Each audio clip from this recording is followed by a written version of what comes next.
Bismillahirrahmanirrahim. Asyhadu an la ilaha illallah. Asyhadu anna Muhammadar Rasulullah. Assalamualaikum warahmatullahi wabarakatuh. Alhamdulillahirabbil alamin. Allahumma shalli ala sayyidina Muhammad wa ala ali sayyidina Muhammad. Amma ba'd. Para hadirin, malam ini kita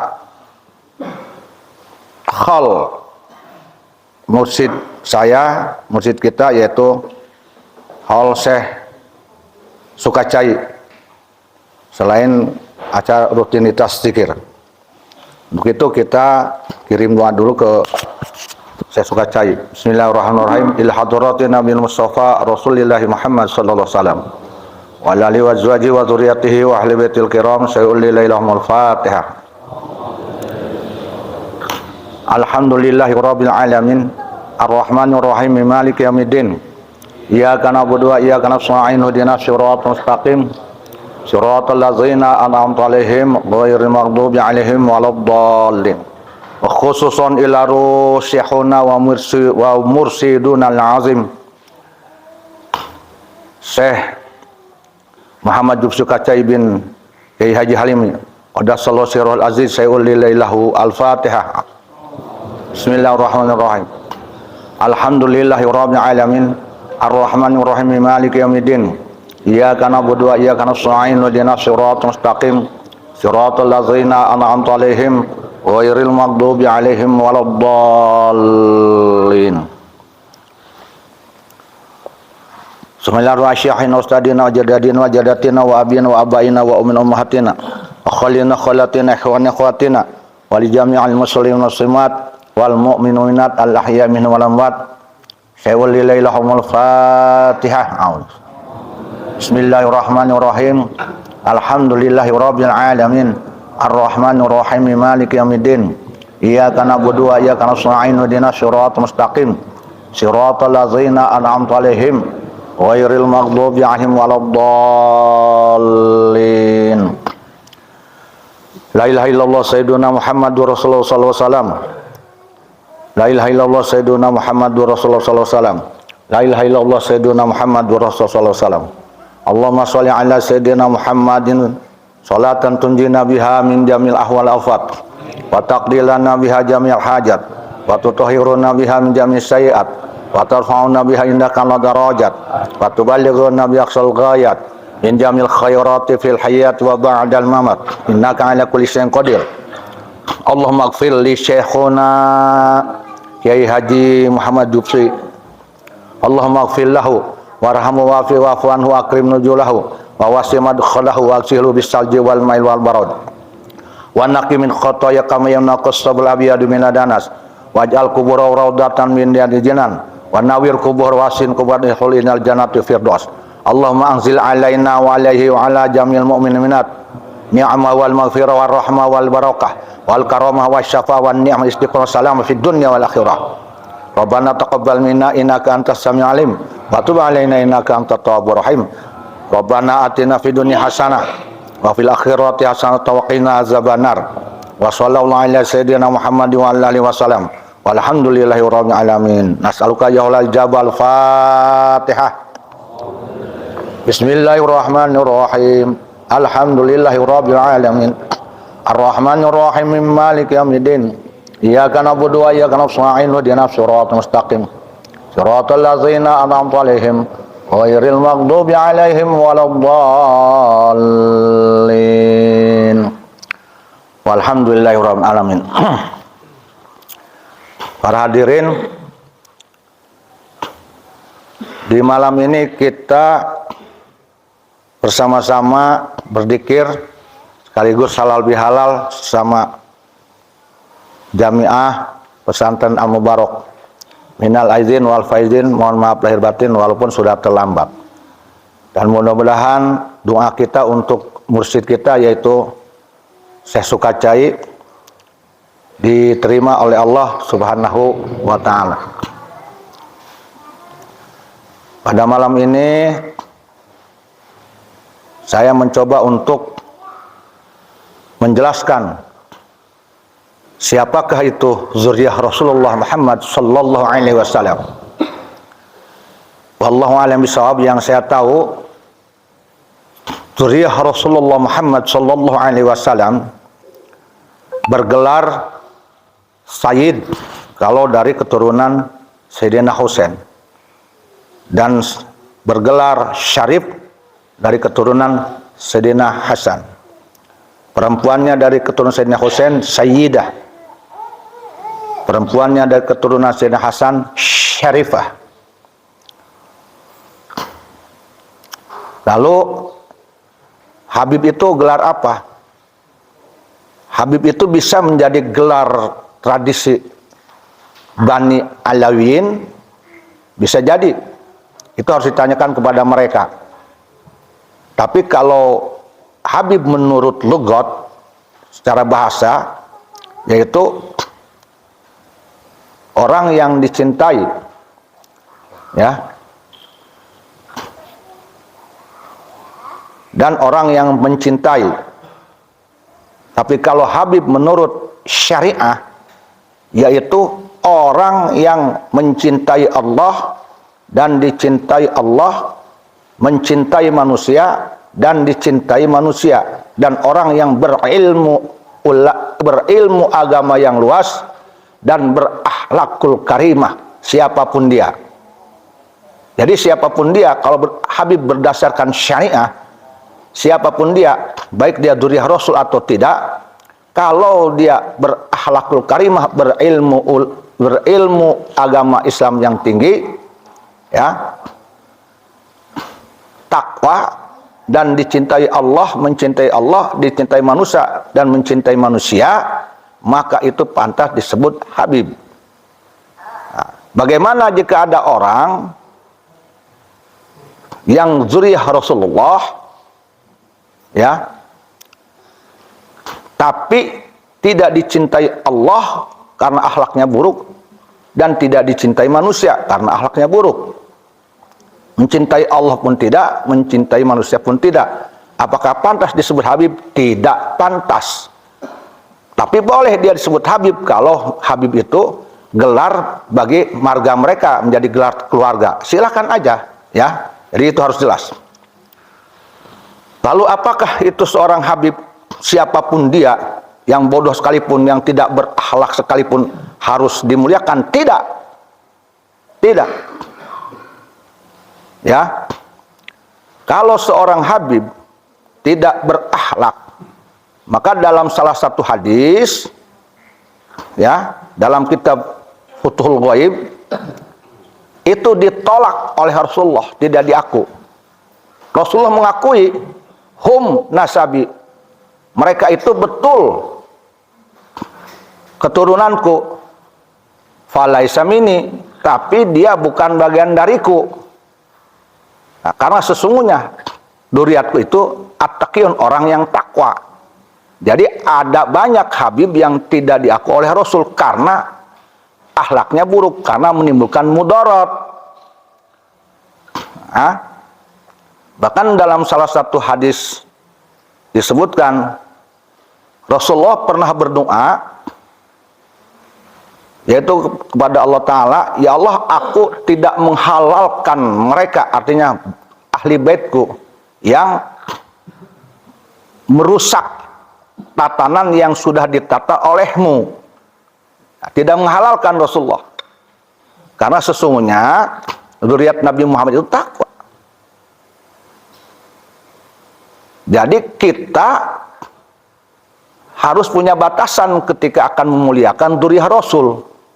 Muliakan ketika dzurriyyah tersebut bertakwa, tapi silahkan ditegur, dikritik ketika melakukan kemudaratan. Ya, apakah ada dzurriyyah Rasulullah Muhammad sallallahu alaihi wasallam selain Habib? Banyak. Karena pada asalnya gelar dzurriyyah Rasul itu bukan Habib, tapi Sayyid dan Syarif. Buktinya, cucu Nabi Muhammad sekalipun, yang langsung cucunya, Nabi Muhammad punya anak Siti Fatimah, Siti Fatimah punya anak Sayyidina Hasan Husain, disebutnya bukan Habib Hasan, bukan Habib Husain, Tapi Sayyidina Hasan, Sayyidina Husain. Bahkan Nabi Muhammad sendiri masyhurnya disebut Sayyidina Muhammad sallallahu alaihi wasallam. Ya. Jadi apakah ada dzurriyyah Rasulullah selain Habib? Banyak. Sayyid, Syarif itu dzurriyyah Rasul. Syarif siapa? Syarif itu dzurriyyah Rasul dari keturunan Sayyidina Hasan. Syarif. Mereka tidak disebut Habib. Tidak. Ya, karena gelar Habib mah kalau tidak salah lazim hanya dipakai oleh Bani Alawi. Bani Alawin dari Yaman. Itu pun dari keturunan konon katanya Alwi bin Ubaidillah. Itu keturunan itu yang memakai gelar Habib. Tapi keturunan Sayyidina Al-Muhajir yang lain itu tidak panggil Habib.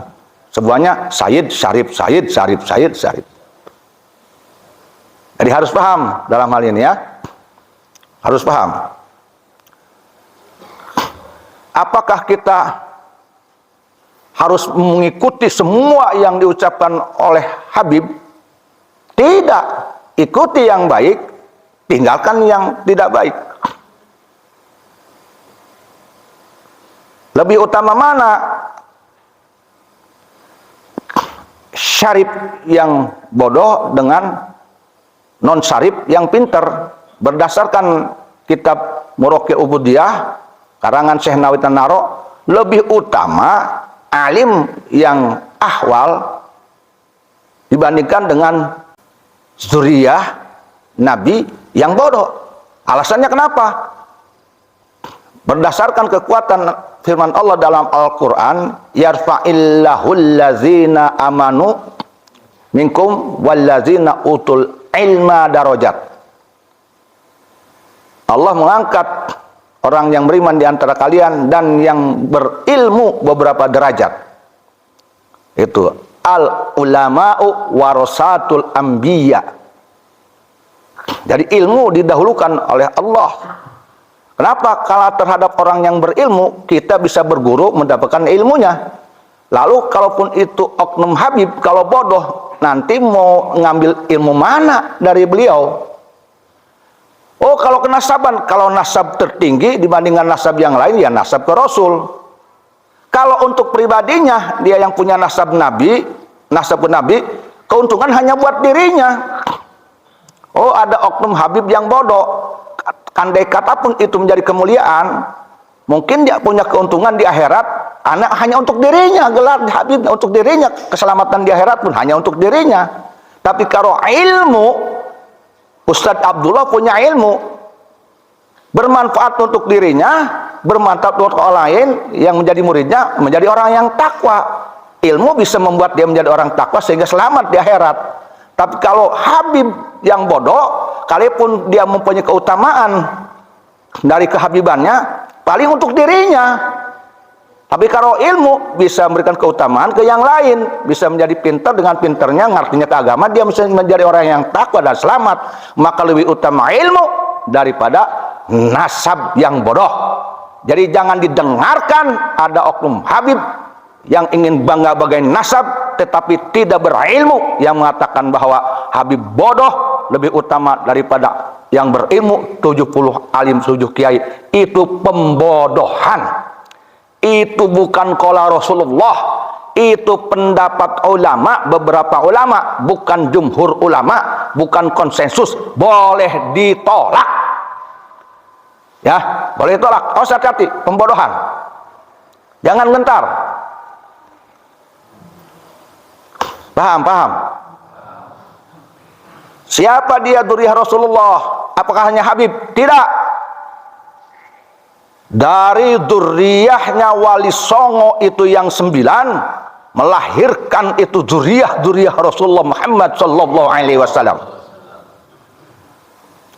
Bahkan dari dzurriyyah Wali Songo itu ada yang satu orang, ada yang berdarah Sayyidina Hasan dan ada yang berdarah Sayyidina Husain. Satu orang dari dzurriyyah Wali Songo, khususnya dari dzurriyyah Sunan Giri, dari dzurriyyah Syekh Datuk Kafi, bahkan dari dzurriyyah Sunan Giri dan Syekh Datuk Kafi, itu nasabnya ke Syekh Abdul Qadir Al-Jailani. Dan dalam dirinya itu darah Syekh Abdul Qadir. Dan di dalam dzurriyyah Wali Songo ada yang berdarah Sayyidina Husain saja, tidak Sayyidina Hasan. Ada yang berdarah Sayyidina Hasan, tidak Sayyidina Husain. Tapi ada juga yang satu orang berdarah Sayyidina Hasan wa Sayyidina Husain, Al-Hasani Al-Husaini Asy-Syarif As-Sayyid. Tapi kalau Habib itu rata-rata hanya berdarah dari Sayyidina Husain. Apakah semuanya mulia? Mulia. Kalaupun Habib ini benar dzurriyyah Rasulullah, kalau takwa mulia. Syarif kalau takwa mulia. Sayyid kalau takwa mulia. Ya. Mengapa keturunan Wali Songo tidak tercatat di salah satu lembaga yang mengaku lembaga dzurriyyah? Karena di zaman Belanda ketakutan terhadap dzurriyyah Wali Songo yang menjadi ulama, yang menjadi pribumi, yang jika mereka diketahui oleh masyarakat itu dzurriyyah Rasulullah, bahkan dari darah Sayyidina Hasan dan Husain, maka masyarakat akan anut ke keturunan Wali Songo. Dan ketika dianut oleh masyarakat kepada keturunan Wali Songo, sementara keturunan Wali Songo rata-rata melawan Belanda, anti Belanda, anti antek Belanda, maka nanti Belanda akan mudah dikalahkan. Makanya banyak yang sentimen, sehingga dzurriyyah Wali Songo tidak dicatat. Itu siasat Belanda untuk memadamkan pemberontakan melawan Belanda oleh pribumi, oleh anak-anak keturunan Wali Songo. Bahkan keturunan Wali Songo itu lebih utama menurut saya, karena bukan hanya dia banyak berdarah Nabi Muhammad dari Sayyidina Hasan Husain, tetapi dia darah raja, darah bangsawan, darah pejuang. Catat itu. Dan tidak ada keturunan Wali Songo yang pengkhianat negara Republik Indonesia semenjak zaman Belanda. Insya Allah sampai sekarang. Paham? Catat. Buka sejarah. Buka sejarah. Tidak ada sejarahnya keturunan Wali Songo menjadi antek Belanda, pengkhianat negara, bahkan sampai sekarang. Catat. Yang selanjutnya kita bahas nih, ada oknum Habib yang seolah-olah sentimen kepada Umaro dan sentimen kepada ulama yang dekat dengan Umaro, seolah-olah itu Umaro, itu ulama yang dekat dengan Umaro seolah-olah buruk di matanya, jelek di matanya. Awas, ini provokasi, ini mengadu domba agar rakyat benci kepada Umaro, agar rakyat benci kepada ulama yang dekat dengan Umaro. Tidak semua orang atau oknum ulama yang jauh dari Umaro itu baik. Tidak semua. Bahkan menurut Syekh Wahab Asy-Syarani dalam kitabnya, orang atau oknum ulama yang menjauhi Umaro termasuk orang bodoh. Itu menurut Syekh Wahab Asy-Syarani, pengarang kitab Anwarul Qudsiyah dan yang lain-lainnya. Jadi harus dibedakan, apakah ada menurut kitab itu ulama yang buruk? Ada. Yang bergaul dengan Umaro memang ada. Tapi tidak semua ulama yang dekat dengan Umar itu buruk. Tidak. Tergantung pribadi masing-masing. Tergantung niat orang itu. Sementara niat orang itu tidak ada yang tahu kecuali Allah. Dan pribadi, kita jangan melihat dia dekatnya ke Umar. Lihat dulu bukti-bukti dia pengkhianatannya ada. Tidak. Jangan dulu main sikat aja. Dan selanjutnya, nih kita baca nih kitabnya nih. Saya baru belajar kitab, nggak bisa diajarin Gus Ajis tuh, diajarin Ustaz Abdullah maca kitab nih, tapi cus aing maca kitab eta. Moro-moro maca kitab kuning aing maca kitab gondong peltak-peltuk aing mah huruf Latin teu bisa. Bismillahirrahmanirrahim. Kitab Tanbihul Mughtarin karangan Sayyidina wa Maulana Arif Billah Syekh Abdul Wahab Asy-Sya'rani.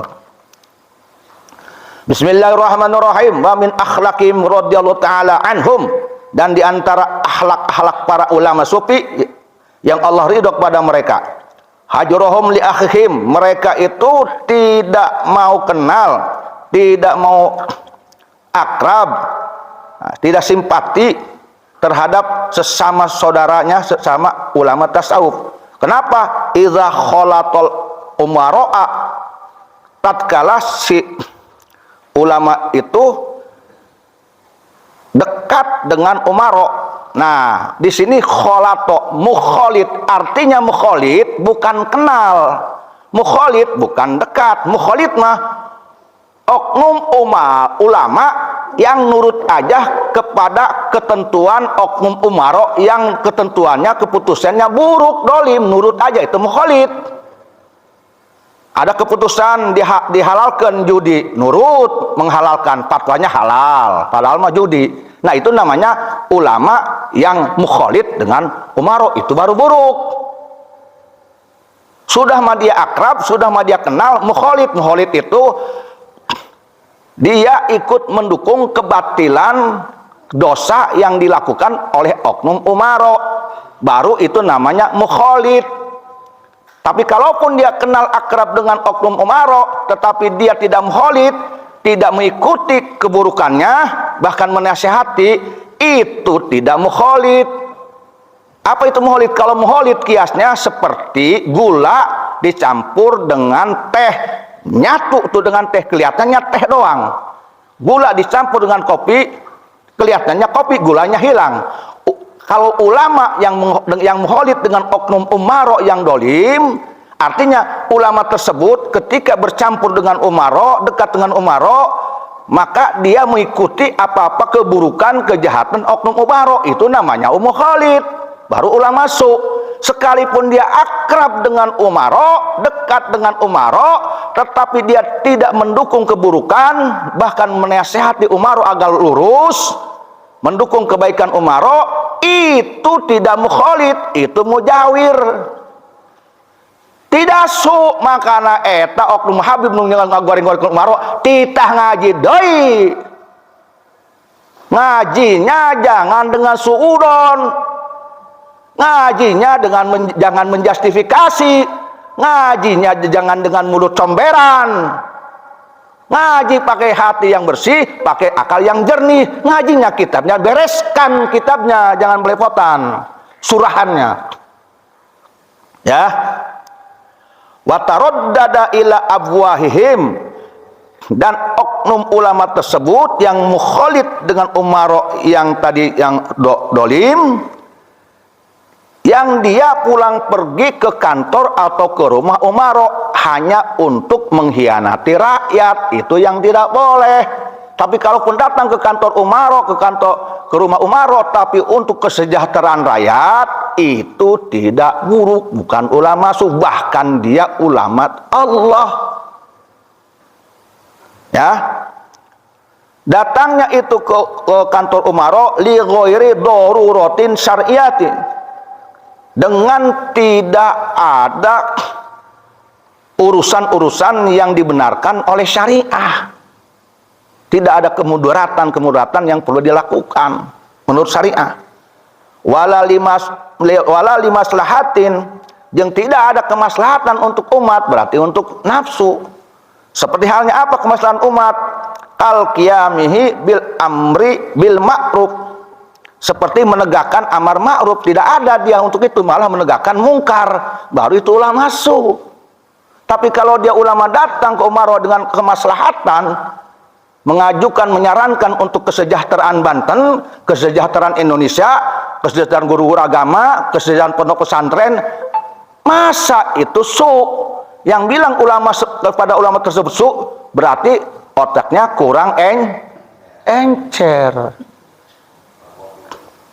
kurang ngopi, Atawa manehna hayang nyandung teu diwerejeun ku salaku majikan eta meureunana. Frustasi eta oknum ulama nu kitu eta. Frustasi ngomong bae kana aing hayang nyandung mah paling dibere ilmu nyandungna ku aing. Ulah nyarekana umaro jeung ulama nu keur berjuang. Selain dia menegakkan yang ma'ruf itu, maka ulama tersebut melakukan apapun yang sejenisnya wan nahwihi.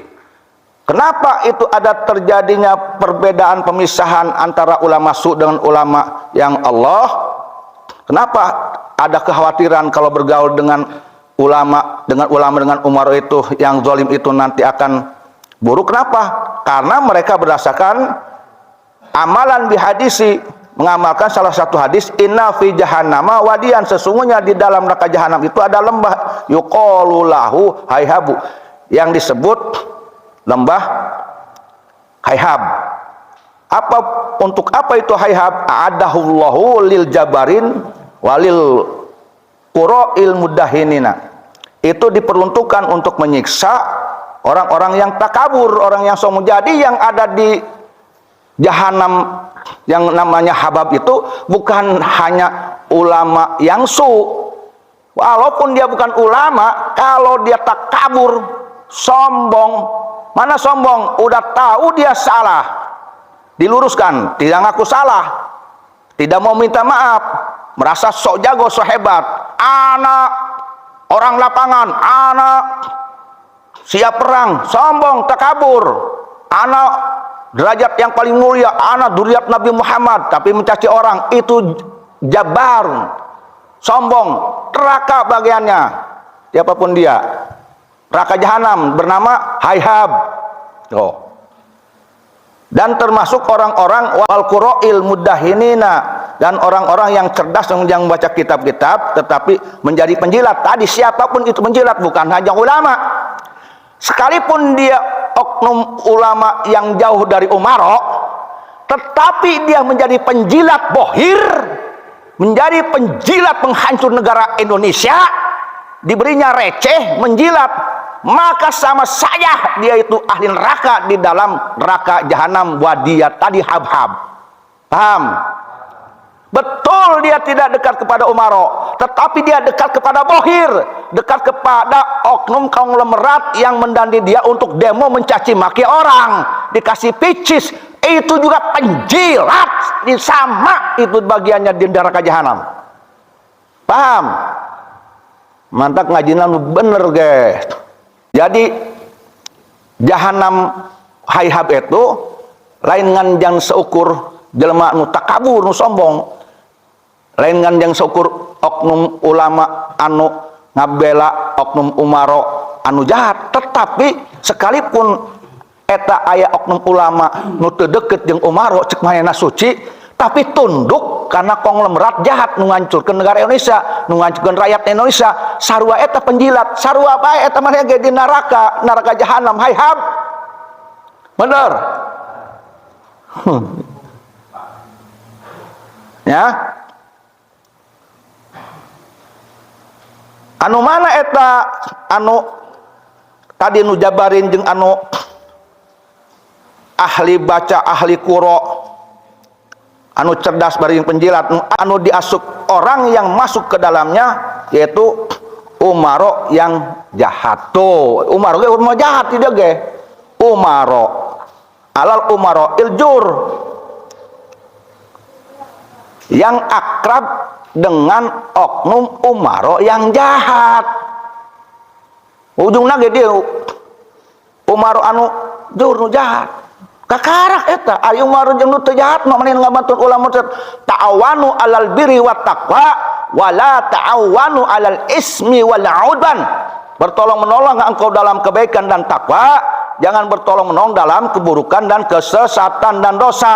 Maka kalau ada ulama bekerja sama dengan umaro kebaikan dan takwa, ulama Allah, sekalipun dia tidak akrab dengan umaro, tetapi dia berkolaborasi dalam keburukan dan dosa, tetap aja dosa. Paham? Paham?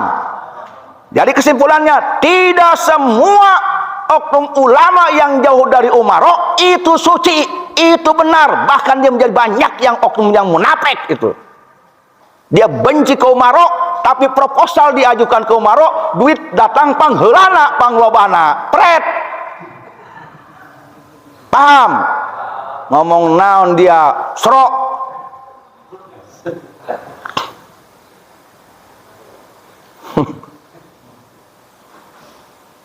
Banyak oknum yang anti umaro, yang mencaci maki umaro. Ternyata di dalamnya dia frustasi. Kenapa? Karena tidak dikunjungi oleh Kapolda. Kapolda yang baru tidak berkunjung ke pesantrennya, marah. Akhirnya dia demo-demoan. Sama aja itu penjilat. Lebih utama ulama yang dekat dengan pemerintah, tetapi dia membantu program pemerintah yang berbuat kemasyarakatan. Contoh, ketika di Banten ada aliran sesat, umaro kan tidak ngerti agama, ini sesat atau tidak dia tidak paham. Maka umaro pasti memanggil ulama untuk datang ke rumahnya bertanya, ya Pak Kiai, bagaimana ini ajaran seperti ini, sesat atau tidak, sesat atau tidak. Nah, nanyanya ke ulama. Nah, ulama kan datang ke kantor umaro, dijelaskan oleh kiai, itu Pak Gubernur, Pak Bupati, Pak Presiden sesat. Oh, kalau begitu larang, dilarang. Maslahat tidak? Bagus tidak? Kalau ada oknum yang mengatakan kalau ada ulama dekat dengan umaro itu ulama munafik dan pengkhianat, salah tidak itu? Salah tidak? Salah tidak? Aing nurutan saya tanya yang gitu ya cara mana? Nurutan aing ge. Paham? Ngerti? Ngerti? Aing nurutan saya tanya yang kita dia nurutan aing. Emang aing teu bisa cara manung saya eta. Ngan aing cara manung kitu teu hayang digunakeun yang memprovokasi jelema, aing teu hayang aing manung kitu eta. Nadanan mah ge bisa. Paham? Pencerahan ya. Orang al-mubarok jangan bodoh. Dan jangan mau dibodohi.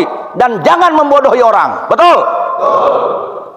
Orang al-mubarok ini bukan dipimpin oleh orang-orang pengkhianat. Bukan.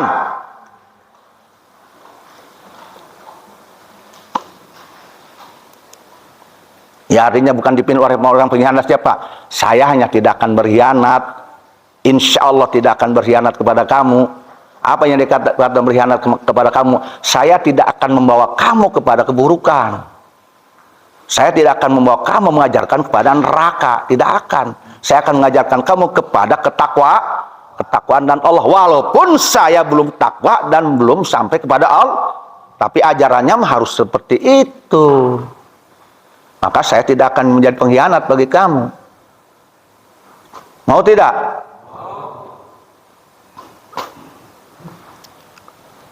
Ya. Paham ya? Jadi kalau kita tetap berprinsip memuliakan orang itu, yang pertama karena akhlaknya, yang kedua karena ilmunya, baru itu dilihat. Apalagi dia berakhlak berilmu, ya dzurriyyah Nabi, opat sehat 5 sempurna. Itu yang utama. Oh, itu bukan dzurriyyah Nabi, tetapi dia punya ilmu dan akhlak. Ikuti, gurui. Oh, itu dzurriyyah Nabi, Habib, tapi tidak berakhlak, tidak beradab. Tinggalkan. Oh, Rasul nanti marah. Kata siapa? Tuh. Dari mana dasarnya? Dari jonggol. Rasulullah Muhammad sallallahu alaihi wasallam tidak akan tojaiyah dengan Al-Quran, tidak akan tojaiyah dengan Allah subhanahu wa ta'ala. Allah sudah jelas mengatakan akramakum indallahi atqakum. Nabi Muhammad tidak akan tojaiyah. Maka Nabi Muhammad pasti akan memuliakan siapa dia yang takwa. Sekalipun itu bukan dzurriyyahnya, kalau takwa Rasul muliakan. Sekalipun itu dzurriyyahnya, kalau tidak bertakwa, membuat kemudaratan, kerusakan di muka bumi, menjadikan di muka bumi ada fitnah syarra, maka Rasul tidak akan mengakuinya. Tidak mungkin ucapan Rasul, akhlak Rasul bertentangan dengan Al-Quran, karena akhlak Rasul adalah akhlak Al-Quran. Dari mana datangnya? Kalaupun itu Habib, dosa, bermaksiat, mabok, lebih mulia daripada ulama kiai yang pakai sorban, kan itu bertentangan dengan akhlak Rasulullah. Serok. Ngaco.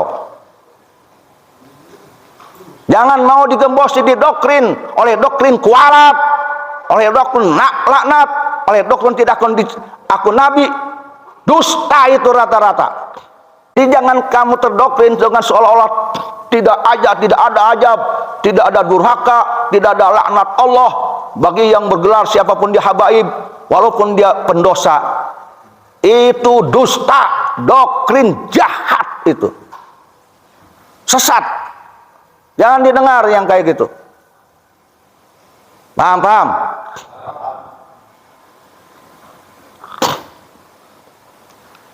Mungkin itu ya tadi kurang nyusuk mereneta.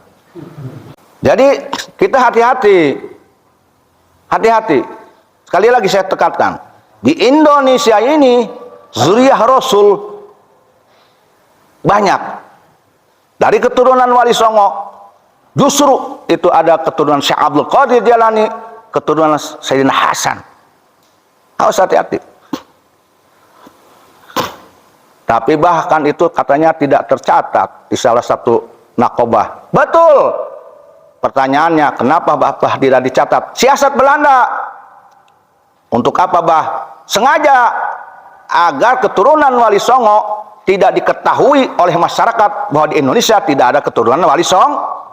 Kenapa sebabnya, Bah? Karena Belanda tahu bahwa yang banyak melawan Belanda itu ya keturunan Wali Songo yang api perjuangannya tidak bisa dipadamkan, tidak bisa, tidak nyerah oleh diberi medali oleh Belanda, tidak nyerah oleh diangkat jabatan oleh Belanda. Itulah keturunan Wali Songo. Tapi kalau keturunan sebelah ada yang taluk diberi medali oleh Belanda.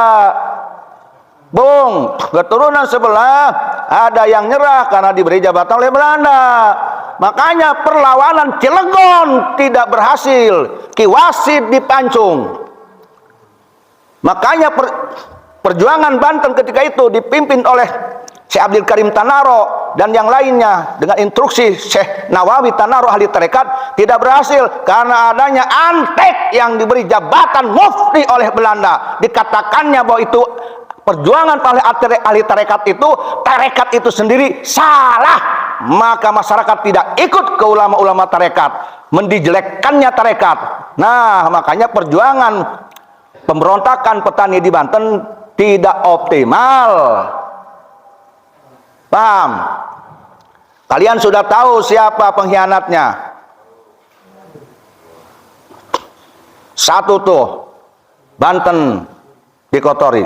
Yang kedua, di Banten setelahnya, kalau tidak salah Sultan Zainal Arifin, itu pernah terjadi oknum syarifah dengan oknum syarif, itu seolah-olah mungkin skenario atau tidak, yang sedang berumah tangga dikabarkan bercerai. Syarifah Fatimah ini jadi janda ditikah oleh Zainal Arifin Sultan. Setelah ditikah, ini Syarifah Fatimah memfitnah Pangeran Prabu sehingga oleh bapaknya dibuang karena tidak ingin, Syarifah Fatimah tidak ingin Pangeran Prabu untuk jadi raja penerus, harus anaknya. Dibuang putra mahkota Banten Pangeran Prabu. Tidak cukup segitu, setelah Pangeran Prabu dibuang, Syarifah Fatimah ini memfitnah Sultan Banten, dikatakan gila stres, jadi tidak layak jadi sultan. Akhirnya para pangeran Banten ketika itu percaya, yang ngomongnya istrinya kok, sehingga itu sultan dibuang kalau tidak salah ke Pandeglang, sehingga kerajaan Banten jadi kosong, dipimpin oleh Syarifah Fatimah. Maka Banten dikuasai oleh Syarifah Fatimah. Setelah beliau itu menguasai Banten, balik lagi, rujuk lagi dengan Syarif Abdullah dengan suaminya, bersatu lagi. Berarti di Banten itu ada Syarifah Fatimah, ada Syarif Abdullah, dan ada anaknya. Siapa dia Syarifah Fatimah? Ya dari golongan itu juga. Dia lagi. Untung ketahuan oleh Tubagus Buang dan Kitapa. Maka Kitapa dan Tubagus Buang berunding dengan pangeran-pangeran Banten, kemudian diperangi, kemudian dibuang itu suami istri keluar. Jadi di Banten itu yang jelas dalam sejarah sudah 2 kali dikhianati oleh yang oknum-oknum kelompok tadi. Dia lagi tuh. Yang mengaku diri di dalam tubuhku ada darah cucu Nabi. Pret.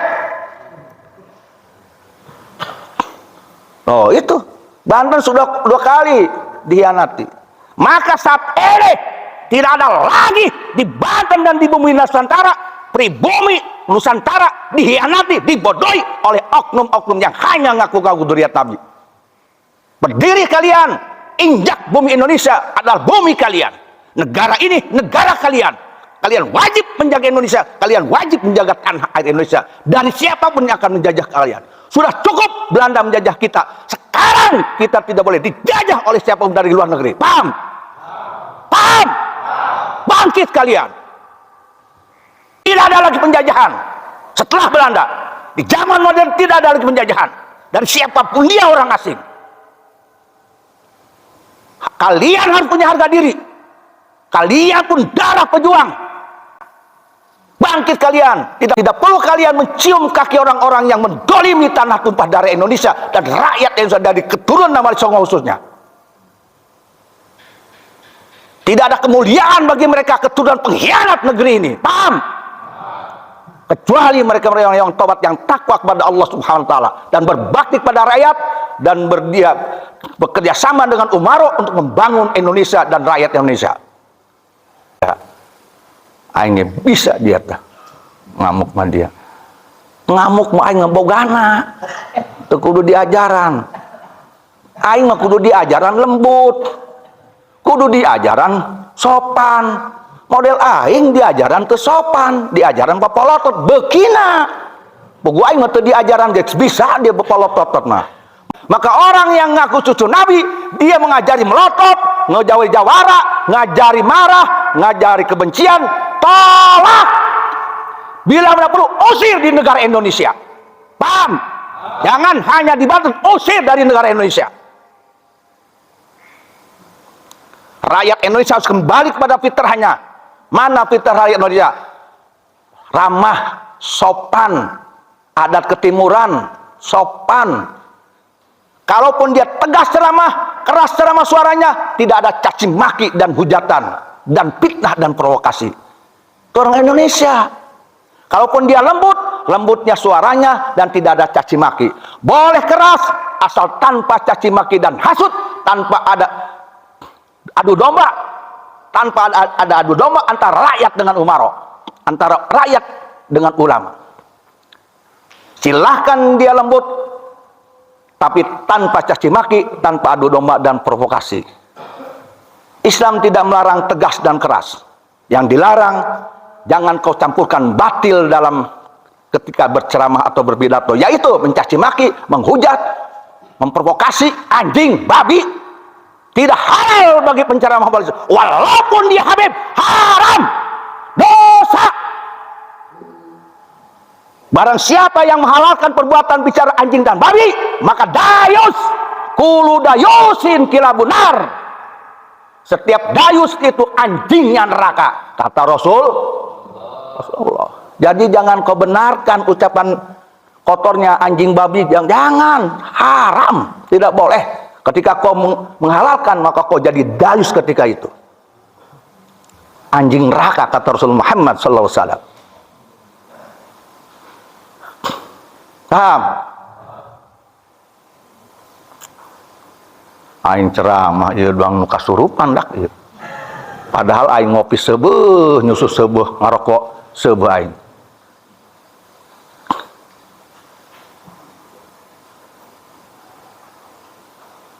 Paham teu? Nah, ieu mah aing ngeunah aing ngomongna di majelis aing. Ngeunah aing, majelis aing ieu mah. Anu nyarang. Dan ngaji ieu mah nya. Ngaji. Kan pasti nama dararia paham meureunnya. Lamun teu paham dia, berarti dia pengagum si eta berarti. Awas dia nyamun dia teu paham, dia pengagum si eta, dia orang sebelah, ha? Mabur dia kan itu kan negara dia. Benar. Tapi sekalipun begitu, bagaimanapun dia itu, siapapun dia, selama dia muslim, tetap kita berdoa semoga Allah ampuni mereka. Allah beri rahmat, taufik dan hidayah. Allah luruskan hati, ucapan dan perbuatannya. Allah kembalikan dia menjadi hamba Allah, bukan hamba nafsunya. Allah jadikan dia husnul khatimah, selamat di dunia akhirat, berakhlakul karimah, bermanfaat kepada seluruh manusia, bermanfaat kepada bangsa, agama dan negara, wabil khusus umat Islam. Bismillah biquatul qudra bi karomatillah. Wa bisyiril Fatihah. Siratal ladzina ghairil maghdubi 'alaihim waladdallin. Da'wahum bi subhanakallahumma wa tahiyyatuhum fi salam. Wa akhiru da'wahum anil hamdulillahi rabbil alamin.